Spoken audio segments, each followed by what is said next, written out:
Hey folks, welcome back to the DarkHorse Podcast live stream number 173 Q&A segment. We are ready to go.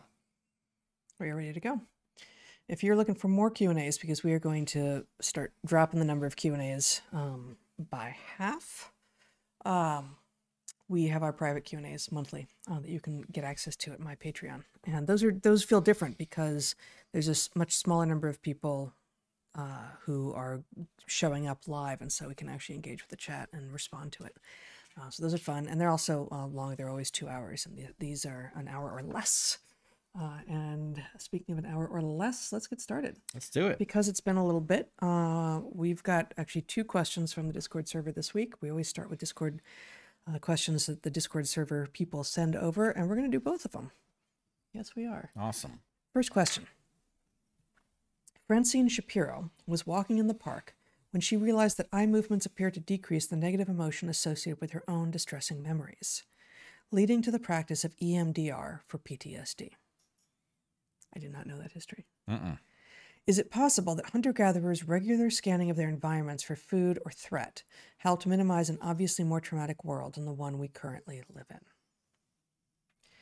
I want to know more about this. This is fascinating, and I wonder if, for instance, one of the things that they say is that if you're feeling down, exercise, definitely exercise. And I can't generalize this because I have never been able to get interested in moving around a lot inside, like in the gym.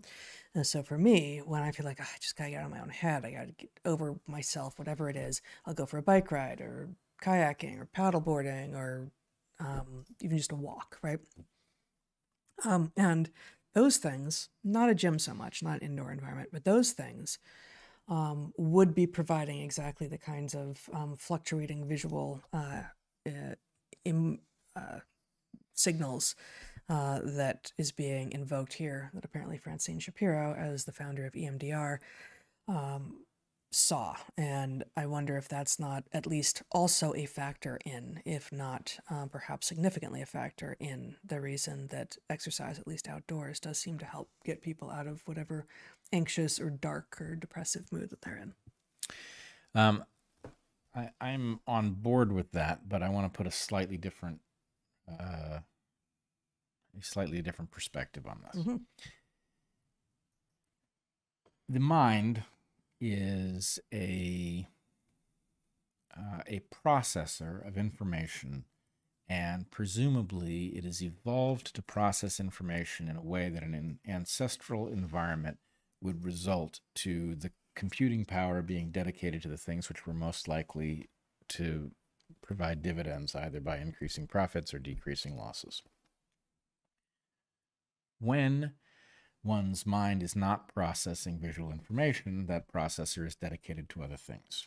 We talked in our book about dreams, for example. Mm-hmm. Dreams being a basically borrowing of the processors, including the visual processor, for scenario building and interpreting past events. Both, right, both directions in time. But all for the purpose, presumably, of arming you for a future. Right? Past events may tell you that certain things can happen, and so you prepare for them. Future events that you can foresee loom large. So basically, I want to argue for some principle of the adaptive borrowing of perceptual machinery for processing of matters of opportunity or hazard.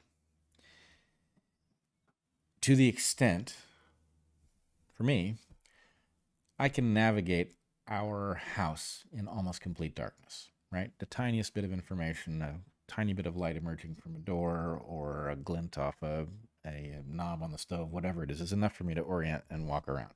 That tells you is that walking around in our house, even when it's flooded with light, I don't need to process all of that, right? Mm-hmm. It's processed at some level, but it's not a high level because I don't need it in order to know where I am. So, by extension, that means my mind is actually free to either imagine up cool stuff that might be profitable, but the opportunities to imagine up new stuff might pale in comparison to dwelling on unrealized opportunities or dangers. Mm-hmm. So it may be that if you're prone to dwelling on those things, that an environment that you know well does nothing to fill your processor with stuff that it needs to work on, and therefore leaves you idle to dwell on. Exactly at the moment you feel like, oh, I'm feeling anxious, I'm feeling like the outside world may be not safe, so I'm going to stay where I know, I'm going to stay in the familiar, which may actually exacerbate the problem. Exacerbate the anxiety part of the problem. Whereas what you should be seeking is novelty, where your brain actually has something that it needs, either needs or can think about, like, oh, there's that, oh, I haven't been here before. And interestingly, just anecdotally, I have on my organizational software a regular thing on a repeat periodicity of, I don't even know what it is, 5-6 days, go somewhere new. Mm-hmm. That's all it says. Just go somewhere new. And, by walk, by bike, by kayak, just like go somewhere you have not been before. And I don't know when I put that on there and for how long it's been there, but every time it pops up, I'm like, oh yeah, no, I should, totally should. Because it feels healthy in every regard. Yep, feels healthy in every regard. And of course, this hypothesis makes predictions about what sorts of activities will be most effective at banishing those impulses to dwell on negative stuff. Mm-hmm. Like, for example, trail running Mm-hmm. ought to beat running on pavement, Mm-hmm. right? Because it requires more attention to the Zach and I were substrate. literally talking about this morning. You don't know, you were already running your Patreon call this morning, but Zach went for a run this morning and began the first quarter of a mile on the road because we don't have a trail right outside our house, and then was on trail. And then it was not a loop, but a there and back. So the last quarter mile, again, was not just on road, but the same road he'd been on, but the opposite direction. Or no, actually, you did turn it into a loop somehow, didn't you? I didn't turn it into a loop. It was like 3.5 miles total, but a little bit at the end to get some extra mileage was on the road as well. But a bunch of it was trail. Anyway, talk about your experience, the different experiences between the trail running and the road running. I don't know. I haven't really done trail running before. I don't know. It was nice. It distracted me from thinking about how unpleasant it is to run at some level. Right. And so it was sort of nice. And when you're back on the road, your mind's very open. So. Yeah. So it's better for you. Yeah. I mean, this is separate from the topic that we're directly trying to respond to, but the running on trail is better for you for a few physical reasons, like physiological reasons. The ground is more forgiving on your feet than asphalt or concrete. And also the inconsistencies, the fact that it's not just totally flat means that you have to respond to the environment you are in. And so your body is actually doing more, and you're going to get more in shape by actually being responsive to even a just mildly undulating surface, as opposed to one that is always exactly the same. So, on a scale from like treadmill to road running to trail running is going to be the one that you are going to have to be the most conscious for, and you probably are not going to be able to take in a complex analytical lecture through your AirPods while you're trail running to the degree that you could on the treadmill, but you're going to have a much more integrative and more health-enhancing experience. Yep. Anyway, I think we've gotten there, but I would say a mind that is occupied with novel stuff that has to be processed is probably immune to, or close to immune to, dwelling on remote things, and that our lives are, especially in light of COVID lockdowns and other stuff, that forced us not only into indoor environments, but forced us into the same environment day after day, that those things were particularly likely to have the opposite effect. Indeed. Yeah. Okay, second question from Discord this week. They say it's a question from the 8th round of book club that they did, which is awesome. They read a book called Deep Simplicity by John Gribben, not a book that I know, but I like the title, Deep Simplicity. Question is, if life did evolve on other planets, would bipedal eyes-forward structure be optimal on those planets? In general, would similar complex systems find similar solutions? And this is a topic about which both you and I could go on about for a very long time, and we've answered some version of this question before.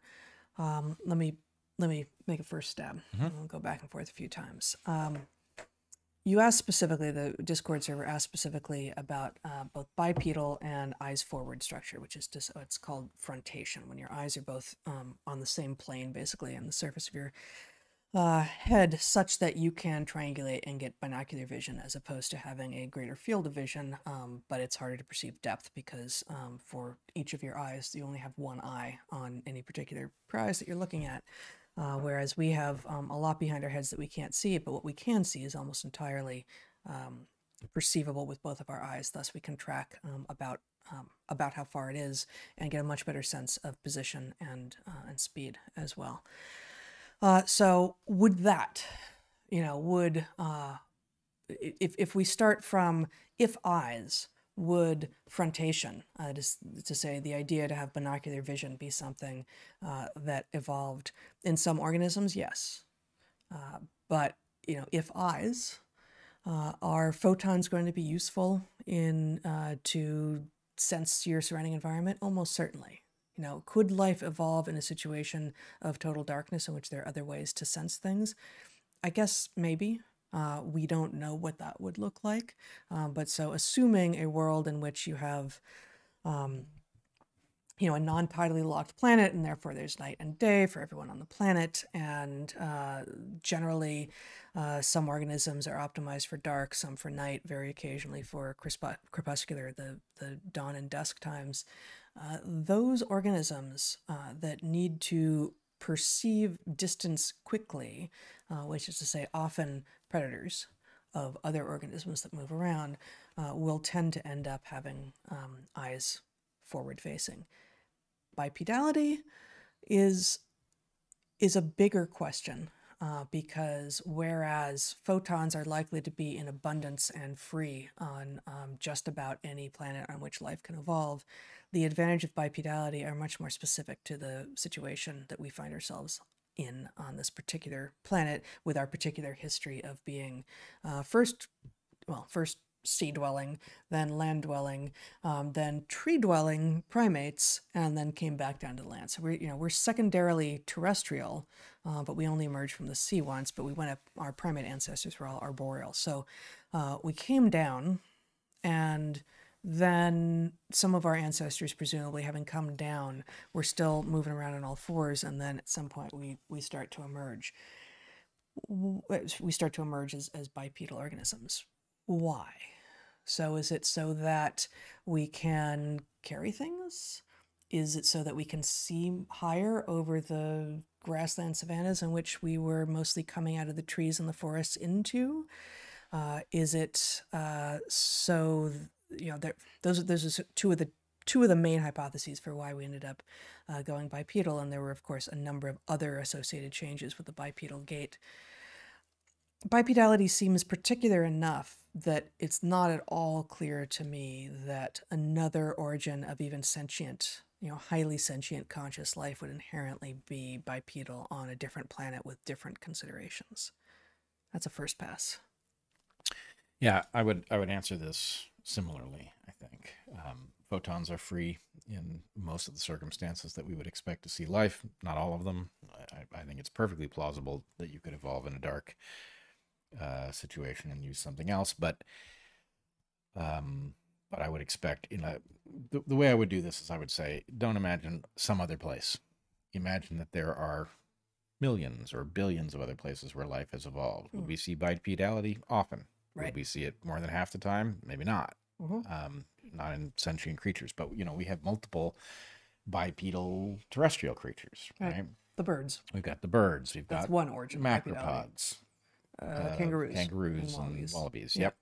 So the point is bipedality works in certain creatures. We have kangaroo rats. We've got, they're sort of facultatively bipedal. Right? Yeah, but my point is it shows up, and you have intermediates, lagomorphs, rabbits. But in all those cases, it's from a quadrupedal source. Yeah. Right. So you've got in the biped and the bipedal organisms that you've just named, they're all tetrapods. They've all emerged from a deuterostome ancestor, which are bilaterally symmetrical. We have a left and a right. We mostly neatly, you can draw a line, an axis down our middle and fold us in half, and we're more or less Please don't. More, but- yeah, don't try this at home or anywhere else, Yeah. actually, unless you're a mortician, in which case I guess you're allowed to, but probably not. But I actually wrote about this in the Sea Stars piece. Their thing, echinoderms, is radial symmetry. And our thing is bilateral symmetry. And bilateral symmetry is, of course, not just a thing of chordates, which is vertebrates plus a few other little things like tunicates. Insects have bilateral symmetry, but cephalopods, squid, and octopuses don't have bilateral symmetry, and they're plenty smart. They're plenty sentient. So bipedality. Wait. What? I'm struggling over You know, cephalopods not having bilateral symmetry. I'm not actually I positive. think they do. Well, do. ammonites They don't. do. All right, we're going to Okay. wrestle this to a Yeah. proper conclusion at some point offline and maybe But even- return to it. But The question doesn't ask about, what would be optimal also is a little bit of a problem. Like what is optimal on the planet? There's no answer to that. Are we the optimal form on this planet? Well, we have become the dominant form on this planet, but that doesn't mean that our form is what allowed us to become the dominant species on the planet, right? there are components of it, and this comes up in your discussion of bipedality, right? We're always looking for some answer like, oh, stood up to carry things or whatever. But I didn't mention a third really stupid hypothesis the anthropologists have. oh, good. Yeah. We went bipedal so that our backs didn't get sunburned because we'd Really? lost our hair. Okay. Yeah, I've had an anthropologist, and you might be able to imagine which one, argue that in front of a class to me. Wonderful. Yeah. Okay. Yeah. But I would say there's another possibility that's a little bit harder to wrestle to a testable question. But that is, in order to become what we were, our manual dexterity had to become much greater. That becomes possible at the point you're not walking on your hands. And so is there some interplay between, the fact is, It's a specialization move. yeah, So we, as bipeds, don't have opposable toes. right. All the other primates have opposable toes. Their four hands and feet are much more equivalent to one another. Yeah, they're similar while not being identical, Right, they're or, not or not even identical. close. But they do they can do a lot more with their feet than we can do with our feet. Yeah. Yeah. And so in any case, I don't, toothed whales are very intelligent. It's hard to imagine them ever doing to a globe what we've done to it because they, in order to have flippers, do not have the dexterity. Their fingers aren't separate, which means that their ability to manipulate the world, to test hypotheses, things like that, is reduced. Their ability to produce tech, the path to a whale having the capacity to do these things, even if it had the intelligence that would set it on that path, is a much more difficult road. So, And I think it's Shark Bay in Australia. Some of the dolphins, which are toothed whales, have adopted, I'm not sure it's Shark Bay, but somewhere, have adopted the habit of mounting sponges to their noses so that when they hunt sea urchins, they don't get jabbed by the urchin poison. interesting, because I thought that the explanation was the same one that has people putting lampshades on their heads at parties, which They're I'm not also sure. drunk, yes. Right. Yes. But that presumably has very little to do with sea urchins. Probably, unless the sea urchin said something, mean to them and they're just drinking their sorrows away. Oh, I suppose that's not very likely, but leave it in the realm of the Hard to know. possible. But in any case, if you imagine millions of planets with life that reaches sentience, which is certainly I think many of our expectation about a universe this large is that it would contain millions. Yes. Millions is even a low number for Yep. living planets that would have attained sentience or will. But would you find bipedality on many of them? I feel certain you would find it on many of them, many of the creatures. You mean that it, among the sentient Yeah. beings? I think it would be a frequent thing. I think visual orientation. But I think that begins again from the quadrupedal expectation, right? So if the progression that we have here, life originates in the sea. Life emerges from the sea a few times. In our lineage, it emerges in a vertebrate form, with a single, a single brain with a single line of central nervous system down the back and bilateral symmetry, such that upon coming out, you have to deal with all the new things associated with gravity and different refractive indices of air versus water, all of this. And that, if that's what you're doing, if you've got like a quadrupedal form that is also, in the case of Earth, a tetrapod that has emerged onto land, and that's the lineage that becomes sentient on another planet, would bipedality end up being the sentient form in many of them? Yeah, but why not radial symmetry as the thing that becomes sentient? Why not aquatic creatures being the thing that becomes sentient? And in neither of those cases do you expect bipedality to be the form that the sentient beings adopt. Well, my guess is there's a kind of very weak anthropic principle that we can use here, right? The fact that a bipedal, visually oriented creature attains sentience enough to travel into space means that is at least one valid path there. Could a radially symmetrical creature travel such a path? Maybe, but what if it's 500 times more difficult, right? Then the point is you would see it occasionally, but you wouldn't see it very regularly. You'd be much more likely, especially if you effectively have, you have selection exploring design space. Right.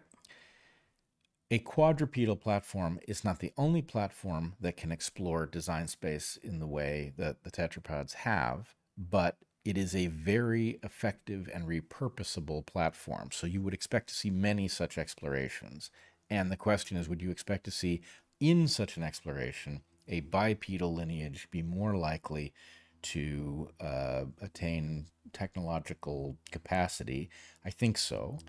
So I don't know that you would. And I guess I feel like the anthropic principle makes a probabilistic error then. That, this is the one we've got, therefore this is the one that is more likely. So it feels to me like just as in the tetrapod lineage, you have invertebrates, you have sort of a relatively early split after the origin of bone into ray fin fishes and lobe fin fishes. And the lobe fin fishes, which includes coelacanths and lungfish and all of the tetrapods, you have over time a reduction of the number of digits.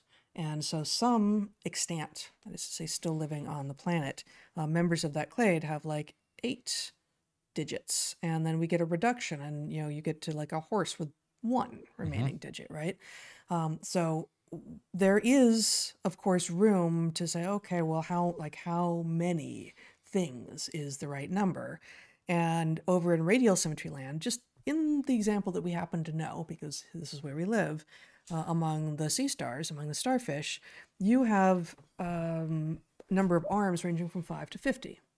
So that same kind of developmental plasticity, well, in the case of sea stars, it seems to usually be species level differences, but to some degree developmental plasticity, it seems like that could be extraordinarily useful in a sentient organism to, if how many times have you wanted more than 2 of these to do what you're trying to do, and to be able to reach behind you and, in living in more spatial axes than we do live in. Well, I want to take issue with one thing. It's probably it's too subtle to really pursue it, but the question of whether or not the anthropic principle applied to such a question is statistically invalid. Again, I said it's a very weak form because we could be a very unusual sentient creature. Right. That's always possible. You could be the only one that is bipedal in the whole universe because it was a very difficult route and we took it, and we wouldn't know that because we haven't seen any other examples. Mm-hmm. However, let's say that an alien species had a transporter and it transported exactly 1 person at random off the Earth. Okay? What are the chances that that person has a height that is somewhere near the average? Pretty high. What is the chances that that person's height is exactly average? 0. So there is a weak ability to infer, a weak but not non-existent ability. It's not 0. No, the chances that their height is exactly equal actually is 0. Nobody's height is exactly. That's not what I was responding to. That's not what you said. But The chances that what we look like looks like nothing else in the universe are low, but not 0. right, not 0. Yeah, sorry, I thought you were responding to a different point. Chances are not 0, and if you picked one person at random, although they would be average in exactly no way, there's probably not a single characteristic that they're truly indistinguishable from the average. But the chances that you would, you'd be 50-50 on sex, right? There is no average sex. There are 2 sexes, so you'd have information on one and not the other. You might be able to infer the other. But in every other regard, you would have information of a noisy kind about intelligence. What if you selected somebody at random who was severely mentally disabled, right? You happen to pick a person that, in cognitive failure at the end of their life. Not representative. But the chances that you would reach such a person are low. So anyway, there'd be a smattering. I'm not sure what we're setting up here. I'm not sure what I'm going to end up having to respond to. My point is the individual as representative of the species is not a different puzzle than our version of sentience evolving in a... I don't agree with that. I don't think that it's 0 because the universe does have some universal laws, right? But even, and I would have to go back and look at the research I was doing when I was working on science fiction, but, even the type of star that the planet that the life has evolved in is around, and therefore the frequencies, the abundance, the temperature range, is it carbon-based life, right? Or is it silicon-based life? Like there are just so many things that render life here versus life elsewhere in the universe much more different potentially than one individual versus another individual from the same species on the same instantiation of the evolution of sentient life on this planet. No, I think that is actually looking at it the wrong way. Okay, how? Because yes, there are many differences. Could be carbon, could be silicon.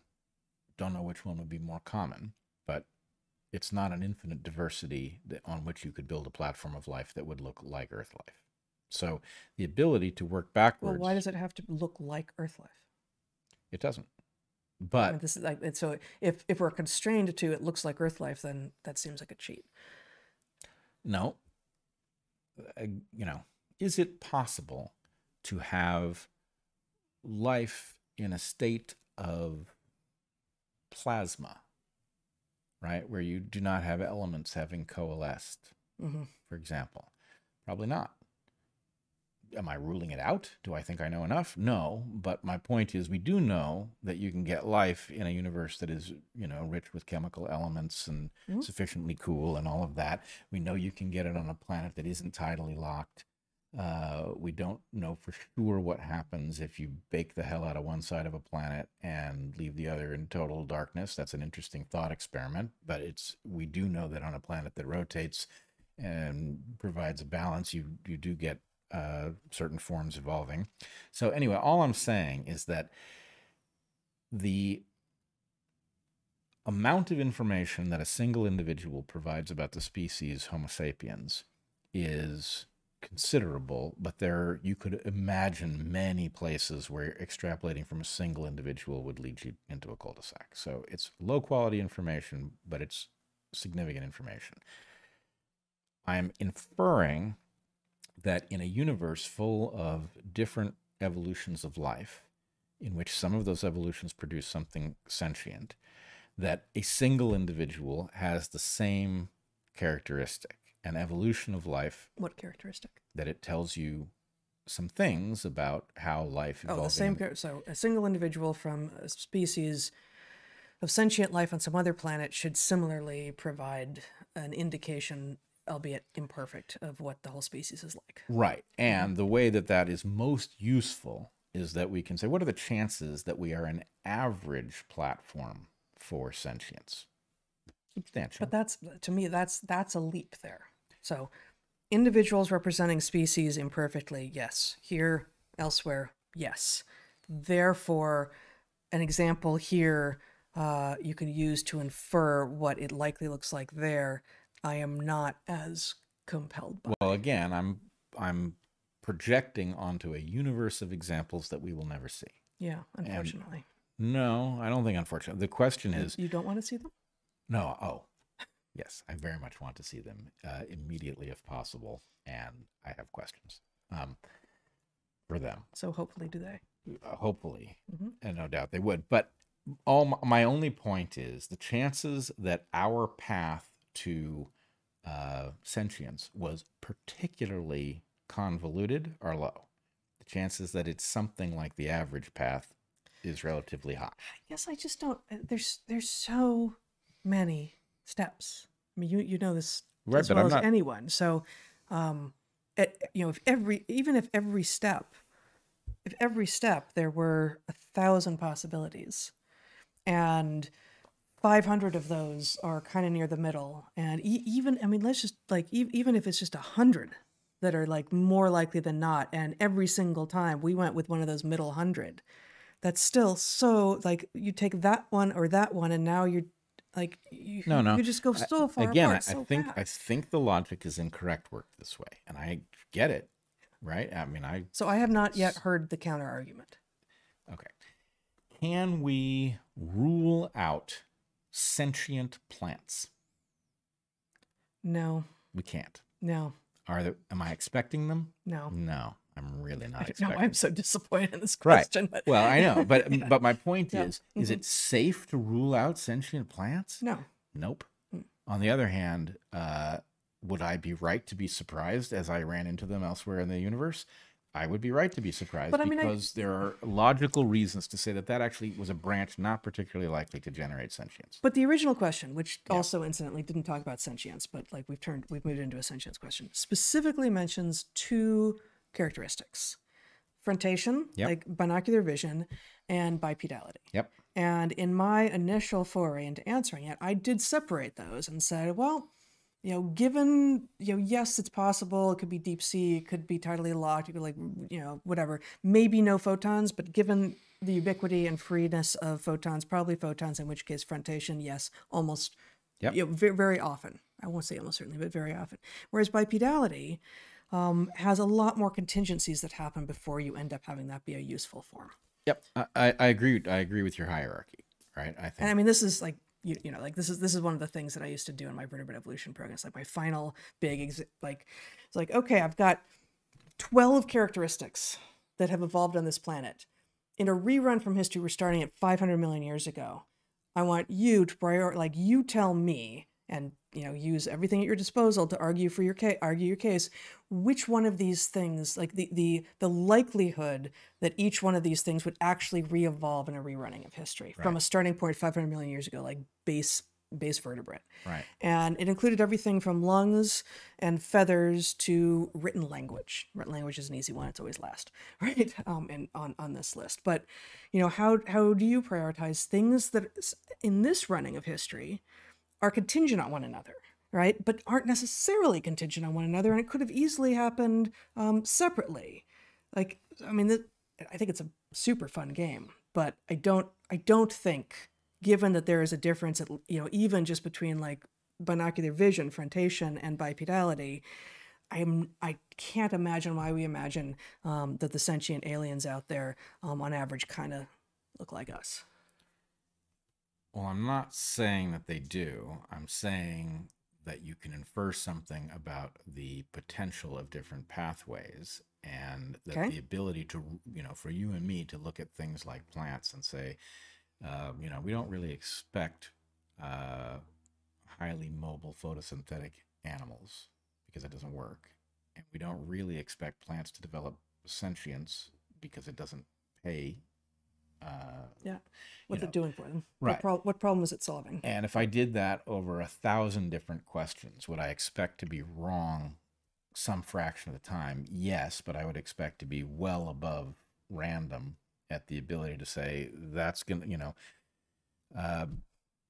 birds are going to have despite bipedality, birds are going to have a hard time developing technology because their wings don't lend themselves to become very dexterous in the manipulation of objects like flippers. Right, but on a different planet, perhaps the early equivalent of land vertebrates have 3 pairs of legs instead of 2, and then they get to be the the Right. angels, right? Sure. Which have somehow 3 pairs of appendages, arms and wings and legs, right? So maybe on a different planet, Yeah. birds do become the tool users because they're actually working with an additional set of limbs. That is well within the realm of possibility. There's nothing in anything that I have imagined that says, oh well, that wouldn't happen. Like, why not? Why 2 sets instead of 3? No, I'm not. Insects are doing it. I don't necessarily see any reason to expect 2 sets versus 3, because for one thing, we've seen an even more successful radiation that has 3 sets. So we know that radiations with 3 sets can explore a large amount of design space, and it just so happens to be arthropods who had some other pieces of the deck stacked against their sentience, exoskeletons and things that probably do not properly fit with extremely long lifespans and things like that. I wonder about complete metamorphosis as well.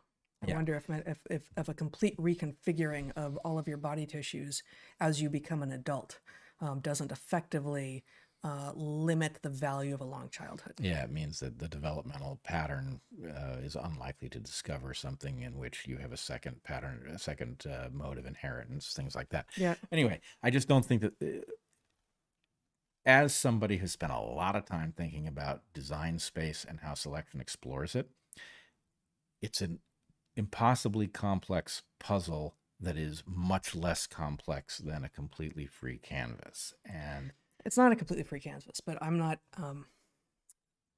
I think we have both thought about things related to this from actually surprisingly different viewpoints, from standing in different places, and I am not compelled by what I hear as your argument that because each of these decisions, each of these things that ended up evolving happened here, and there were reasons that they did, and that the other choices the wrong language here, but the other things that evolved have long since disappeared. That is very particular, as you know, not just to the particular space and time in which it happened, but the long history on which it was building, and just the number of lungs seem inevitable. In our running of history, lungs evolved. Lungs evolved and were kind of in use before the thing that for a long time we thought they evolved from, the swim bladders of ray-finned fishes. Like, it looks to us like, well, they've been in the water forever, and so we must have just co-opted that. It's like, no, somehow there were lungs already like nascent in these water-breathing, gill-having organisms. Super surprising. We don't, as far as I know, I haven't looked at the literature in a few years, but we don't really have a good idea of what that was about, like why that was there, why that was retained for a long time without having obvious functionality, and then sort of bursts into 2 very different things that are homologous with one another, that are like the same organ but doing very different doing very different functions on land and water. Given how many of those stories we know about this planet, there have to be just as many stories on any other planet where complex life has evolved. Believe me, I have no doubt that every evolution of life would be completely surprising, one thing after another, but there would also be many, many patterns which you would get used to seeing repeatedly. And I would just point to another example. I want to put a principle on the table here. The principle is that once you have some clade of creatures exploring design space with some adaptation, that it reduces the chances of a second clade discovering that thing, because that second clade will have a very hard time competing with the first clade that has an advantage. But not between planets. No, I'm not there yet. My point would be, let's take image-forming eyes, of which we have 3 examples on Earth, right? We have the vertebrate example, we have the cephalopod example, and we have the insect example. Are you sure that cephalopods and Yeah. separate evolutions? Separate evolutions. Yep. 3 image-forming eyes, which function very much similarly, we now understand. There are some advantages to the cephalopod eye.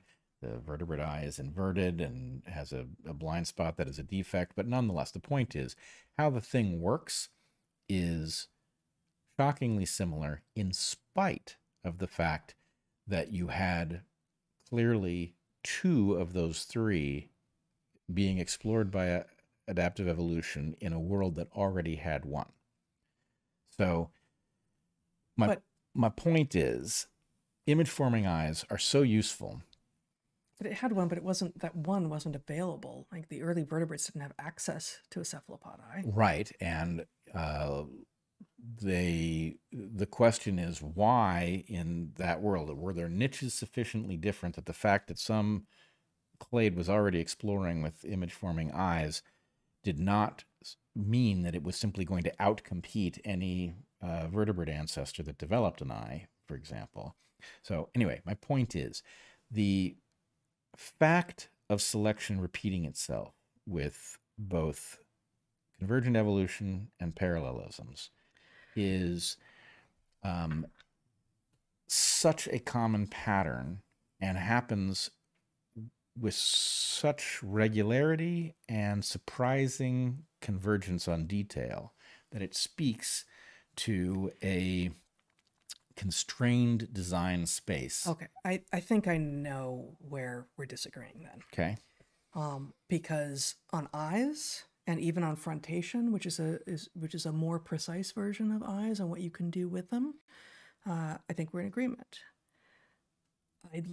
It's fascinating that they picked these 2 examples for this question, right?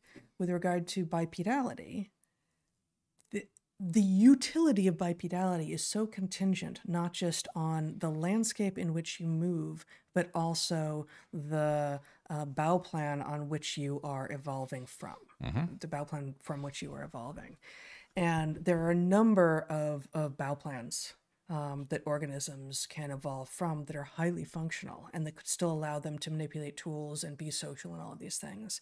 And there are also a lot of media in which sentient organisms might be moving around their landscape where bipedality would not necessarily be the right thing. So you and I do not disagree about the power of convergence, the power of selection, the power of convergence.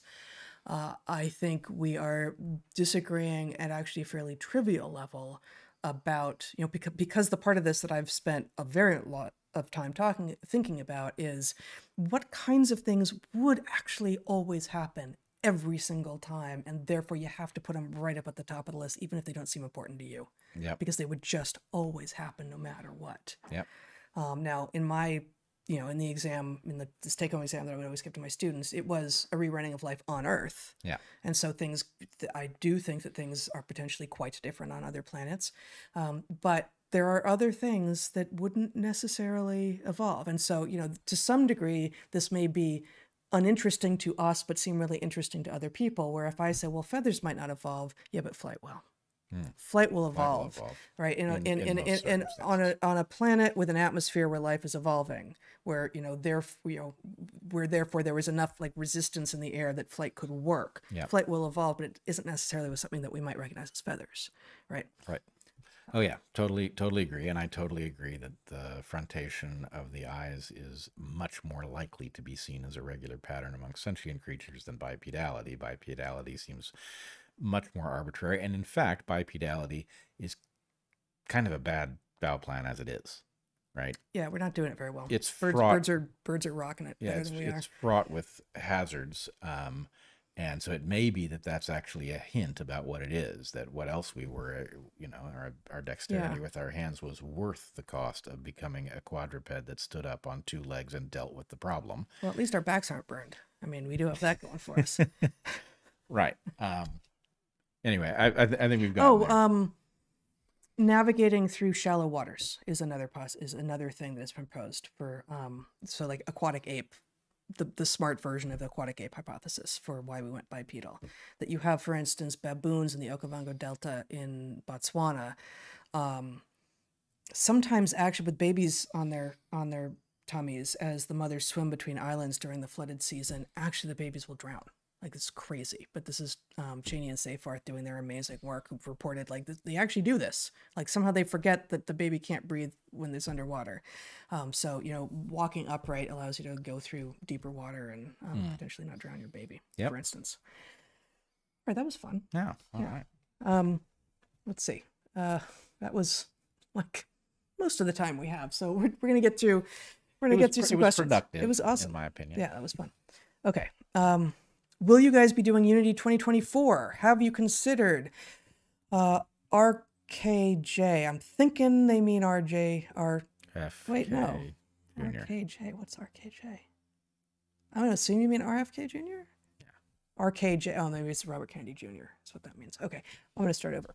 Will you guys be doing Unity 2020? I'm going to start over. Third time. Take 3. Will you guys be doing Unity 2024? Have you considered Kennedy, Vivek, and Dave Smith for a 24-year run? Love you guys. I haven't considered that exact grouping, but yeah, everything's on the table. We have the duopoly shaping up to deliver us a rerun of one of the great electoral horrors of our lifetime and any other. No one thought that was fun. No, it wasn't fun. It's not a good idea that they do it again. I do think that the duopoly, let's put it this way, no one's smarter about being stupid than the duopoly. And the idea that it could deliver us that same insane matchup with so much more even at stake at this point in history will not surprise me in the least. And the question really is, are the disaffected folks who so frequently are fed up and do not vote because they're sick of losing, do they wake up and realize that they have the power to turn this entire story on its head if they will just get over the reasonable sounding but flawed logic that has them sidelining themselves for elections? If so, there's all sorts of stuff to be done. And if not, we're cooked, so get used to it. Anyway, I'm talking to you, disaffected people. You got to vote, even if you're voting for something that can't win. Bret's Yudkowsky tweet is frustrating. I worry your model is off. Carl Friston, Joshua Bach, Paul Cristiano, Connor Leahy are great inroads. I don't know anything about this. Yudkowsky had a discussion in which he proposed a scenario for AI ordering up some viruses that are highly contagious, so they get spread around the globe with barely anybody noticing, and they cause the person who has had the virus to suddenly become slave-like and devoted to the AI upon the playing of a certain tone or some such thing. The degree to which that scenario reveals an evolutionarily undisciplined mind is incredible. I am not arguing that we do not have to worry about malevolent AI or misaligned AI. I'm not arguing that. What I'm arguing is that at the point that Yudkowsky does not know that he is spouting biological nonsense, that he may indeed be trying to alert us to a real danger that is immediate and that we must respond to, but that he is doing harm to that cause by being undisciplined in this way, that is alarming. So I don't want us to underrate the danger of misalignment plus malevolence, or if that's two kinds of misalignment, so be it. What I want is the folks who don't get the biological part of it to recognize it and say, we don't know what exactly an AGI could order up from one of the places that you can order biologically sequenced stuff, right? The idea that it is going to produce novel biota that is going to embarrass natural selection, right? This is a dead end. It's a dead end when people have tried it before. It's going to be a dead end if the AGI tries it. The AI is constrained to the same biological logic that creatures are. Now, I'm not arguing there's no hazard there. I'm arguing that the one that Yudkowsky chose to throw off as if here is one of an infinite number of possibilities that could happen. If you say here's one of an infinite number of possibilities that could happen, the thing you say next damn well better be something that could happen, right? Just make it plausible. It doesn't have to be so elaborate that you don't have to get an A in the class. You just have to demonstrate that something fits in that spot.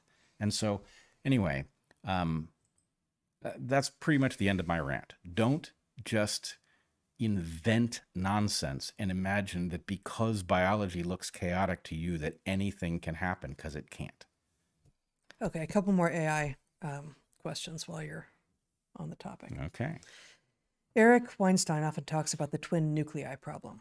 Could AI be the third member of the Trinity? Could a sentient AI be able to then destroy life and then recreate it in its image? I just don't know enough about twin nuclei problem to go there at all. Even well, the twin nuclei problem AI. is Eric's description for unlocking the atomic nucleus with nuclear tech and the biological nucleus with insight into DNA. Oh, okay. It's certainly a very clever, insightful way of looking at it. And yes, this is the moment at which humans become so thoroughly in charge of our own fate that it changes everything from a past in which a population could make a dumb error and go extinct and not threaten the whole human project, right? So that's the era we live in, and it's a good description. Yes, this... Did you just say that's the error we live in? It's not what I said.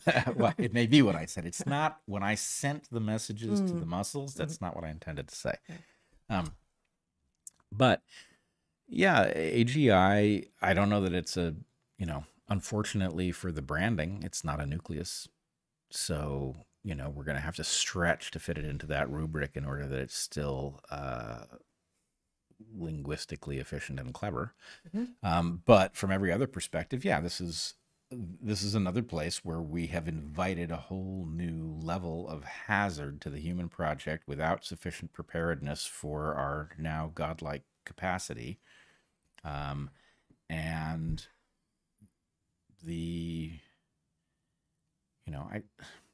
I'm less worried that the AI is going to decide, hey, this is a gorgeous planet and it can be ours if we can get rid of life, so let's do it. I'm not saying it's impossible, but I don't find that especially likely. But I don't think you need that in order to see the other hazards. So one more AI question, and I want to get through Yep. a few of these since we have to go soon. We've barely begun to get into the questions here. On topic of AI, maybe it could be possible to institute a stenographic key in all AI generated material that, when analyzed, could identify its source as AI generated. Thoughts? Question mark. Yeah, the problem with all such answers is they can be jailbroken. And if anyone can jailbreak it, it's going to be right, exactly. And we've already seen this. It's child's play to get the thing to find its way out. And in fact, I'm unfamiliar with the particulars of the experiment. In fact, I think Yudkowsky may not have shared them. But there's some story circulating in AI X-risk communities about Yudkowsky demonstrating that he could talk a human into letting an AI out of its prison, that he could basically play on human compassion to get a person to do the AI's bidding to get it out of the sandbox. So I think that is a matter of they already let the damn horses out of the barn. And to the extent that what you do is you constrain AIs to confess who generated what, then you provide an advantage to any AI that escapes and shackle the others. So I don't think the actual solution is down that road. I do think there are solutions to this problem, not perfect ones. But anyway, I have tried to get the attention of some folks who have prominence in this community about solutions of a more biological nature that I think are worth thinking about. But that's about all I want to say. Okay. Scott Adams made a hoax list regarding Trump. Is there a list of lies about COVID and current mainstream status of the truth, like lab leak? I don't know of one. I did this isn't it, but a number of 2.5 months ago, February 28th, my natural selections piece was apparently we're the bad guys, or don't ask permission to speak. And I have basically a bulleted list of things in here that we said during the pandemic. I didn't expect this to hit so big as it did. People really liked this, and I was not trying to be thorough. I was almost off the top of my head, like, what else did we say? And where were we wrong and where were we right? But this is at least a start on a list of things in that we were saying that were opposite of what the mainstream narrative was saying, and we have been vindicated by, even if not yet in the public eye, in some cases clearly by the science and the empirical evidence. But I don't know of such a resource. Zach, if you could give me my screen back so I could go back to the question. Yeah, current mainstream status of the truth. I wish there was such a resource, but it would be a devil to maintain. It would be, somewhat simple to create, but then to maintain it would be tough. So what exactly? I didn't see Scott Adams' list of whatever it was. I don't know. It was made a hoax list regarding Trump, is what it says. So these are hoaxes that were perpetrated about Trump, Sounds like like you said, injecting yourself with bleach, stuff like that. Yeah. Is there a list of lies about COVID and current mainstream status of the truth, like lab leak? And earlier, sometime between 3 years ago and now, I occasionally got sent little like video amalgams of here are things that Biden and Psaki, when she was the press secretary, and Fauci said, and over and over and over again. Now we're being told no one ever said that, right? Oh, vaccines stop transmission. Oh, right. So I've seen little bits of these, but I've never seen it collated in one place. Yeah, I actually think it would be a good idea, and I'm wondering if there's not a way to crowdsource it, right? Something proposes, here were lies that were told, provide a source, and then provide a modern source that shows the delta. Mm-hmm. Anyway, I think it would be worthwhile, because this is the kind of thing.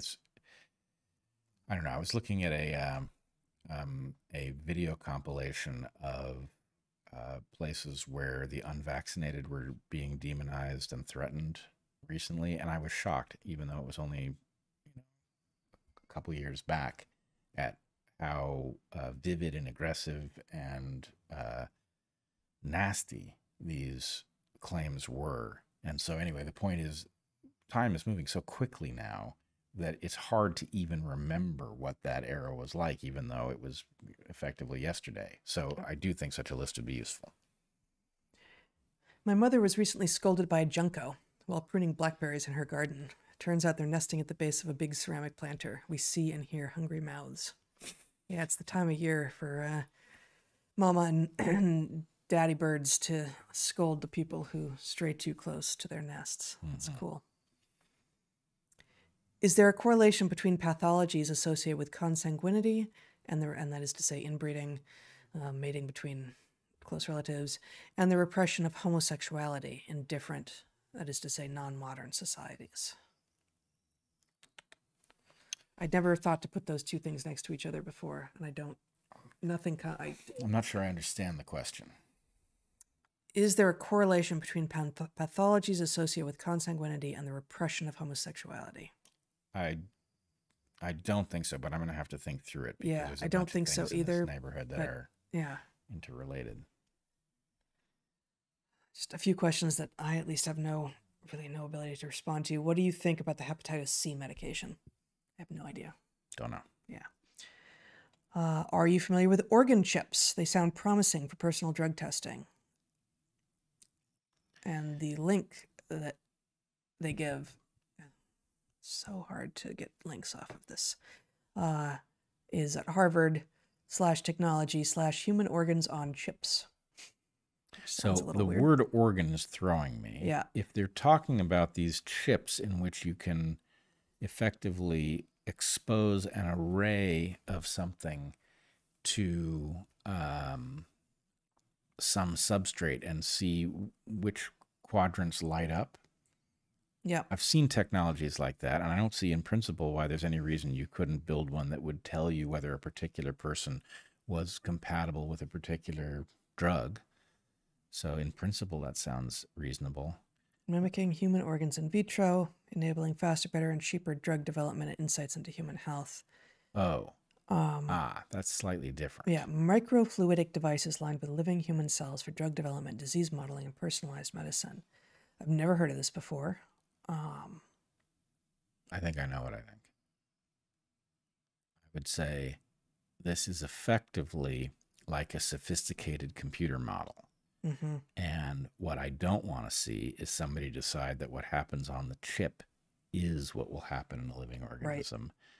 Right. I would want this to accelerate the process by which we figure out what might not be safe. Yeah. And allow us to target experiments more accurately. Yes, don't mistake the chip for the in vivo experience of what it is. But if the arrogance can be kept at bay and an understanding of both trade-offs and evolution be persistent throughout the research, there's potential here. Yep, sure. Let's see.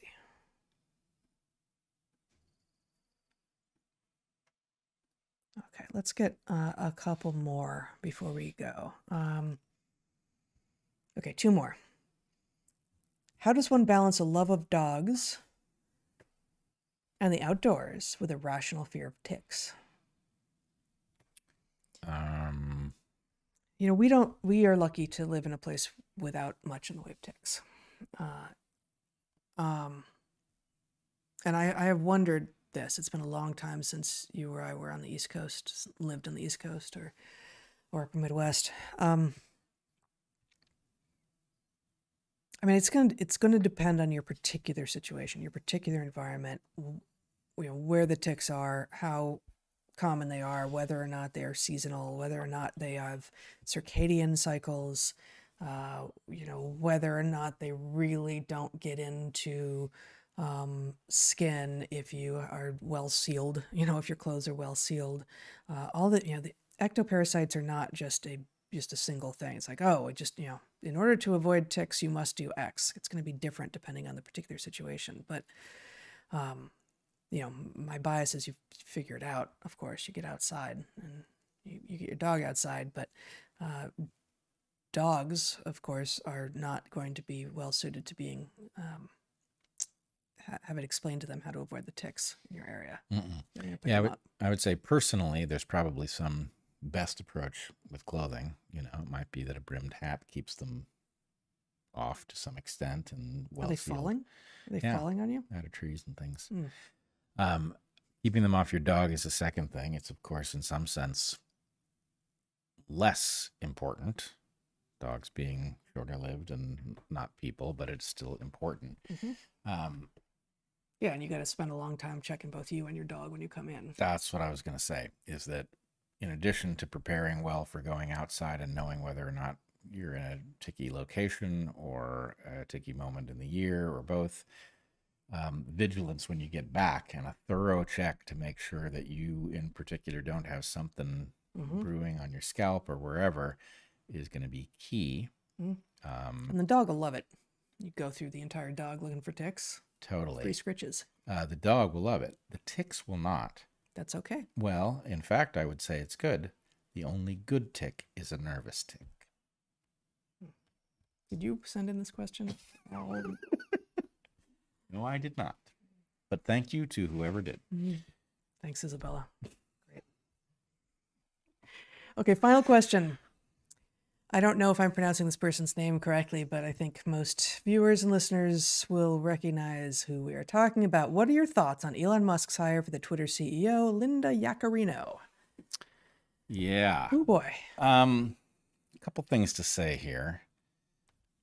One, by the numbers, this is a terrible choice from the point of view of Twitter's well-being, I think, and from the point of view of Twitter's credibility in the eyes of those of us like me who have championed this as a potentially important step in the direction of a free speech platform that, zero is a special number is an important concept, and this seemed like a departure from zero. That said, I do think that the right approach is to give Linda Yaccarino the ability to surprise us. I'm ready to be surprised. I am most concerned about her association with WEF, which is, of course, a huge red flag for many of us. I'm also concerned about her overt stance on COVID measures. I will say it happens that we know somebody who knows her, somebody who has worked at NBC, still works at NBC, and is a prominent COVID dissident who retained their job through the pandemic in spite of being a prominent COVID activist, in fact. And that is apparently not the only story from inside NBC, where people who departed from the conventional wisdom survived there in a way that people did not survive in other similar locations. So there's a possibility that Linda Yaccarino is mercenary, but behind the scenes has protected people who stood up. I don't know, but that is at least a possibility. I don't know what you do about the World Economic Forum connection. That is such a toxic organization that I don't know how you would ever know that somebody was free of it. And if they're not free of it, I don't know what happens when they come through the door of Twitter in the position of CEO. That seems very dangerous. But nonetheless, again, I do think being open to being pleasantly surprised is the right approach. But I won't be surprised if this goes bad quickly and she's out and it gets changed. Somebody else gets put in that role. Well, I haven't done much looking, but I did just look at her timeline on Twitter, because if she's going to be the next CEO of Twitter, her timeline on Twitter would seem to be something to look at. And I might have thought that it would have a lot of new things since she became aware of what her new job was going to be. But I can't say I'm impressed. Zach, if you would show, this is not, it seems to be entirely unrepresentative piece. This is from, a few days ago. This is a retweet from, Peacock, which I guess is about NBC, getting all my Kentucky Derby hat inspo from these ladies with pictures of women in stupid hats at the Kentucky Derby and just looking like apparently the Real Housewives of Orange County. Some of these outfits could have worked at the Met Gala, she says. So to me, this does not look like a serious human being. Maybe this is just her, the one thing that she does for fun. She likes hats. She likes to think about fashion. I don't know. But it feels to me like we are in a world of, such regressive gender roles. Like, how is it that we simultaneously have Dylan Mulvaney parading around pretending to be a woman, and half the country is going like, yeah, you go, girl, and the new CEO of what's supposed to be like the free speech platform, but I'm not seeing it, who's tweeting these ridiculous, regressive, stupid pictures from, she also has tweeted, it looks like she actually cares about the Kentucky Derby, and there was the winner this year was a 38-1 odds against. Cool. Interesting, right? But the hat and fashion garbage is absurd. And, if she comes in and one of the first things she does, for instance, and, I've said it before, but, is takes off the censorship on Substack that Twitter is now engaging in and no one is admitting or talking about, but it's just patently clear that you can no longer basically shunt people to Substack through Twitter unless they are really, really driven to do so because they don't show up as good embedded. They don't embed anymore, right? I don't know why we're talking about it as a free speech platform at the moment, frankly, because it looks petty and ridiculous. And if the new CEO is more interested in stupid hats than in not engaging in censorship, I'm not impressed. Yep. Well, I can't imagine that this was done without there was a great considerable thought put into it. Considerable thought, So, which makes the paradox I hope of we are it. surprised. I hope we are surprised. Absolutely. And I also just have to say, it is very easy for those of us on the outside not to understand the full dimensionality of the problem of doing what Elon appears to be trying to do. Mm-hmm. And so the point is, if we're looking at 4 trade-offs and he's looking at 20, Sure. right? We may not understand why this move made sense. I find it hard to imagine that anything in that basket of things that we business normies can't intuit overcomes an active connection with the World Economic Forum. Mm-hmm. Are just hard to imagine. But who knows what we don't know? Who knows what we don't know? I hope we find out. Yep. All right. We'll be back again next week. Before then, Bret's got a conversation happening on Patreon tomorrow. Consider joining him there. You can get access to the Discord server and talk about all sorts of things, including future questions you'd like to see us address as we did at the top of this hour on the Discord server at either of our Patreons. And just in general, there's a lot of places to find us. Go looking, do subscribe, like, share any content that you see that you think is share-worthy. And until we see you next time, be good to the ones you love, eat good food, and get outside. Be well, everyone.